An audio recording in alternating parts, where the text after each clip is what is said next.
Good day and welcome to Clybay's Daily Devotion. From the Bible, Joshua chapter 24, verse 14. So fear the Lord and serve Him wholeheartedly.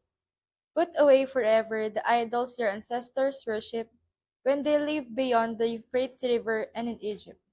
Serve the Lord alone. God commanded Israel to remove anything that competed with its rightful place in their lives. An idol can be anything we value or pursue more than God, including money, recognition, comfort, or success. And today, ask yourself, is there any ambition, possession, habit, or distraction affecting your relationship with God or the way you perform your daily responsibilities? Let us pray. Lord, reveal anything that is taking your place in my heart. Help me surrender it to you and make you my highest priority. Amen.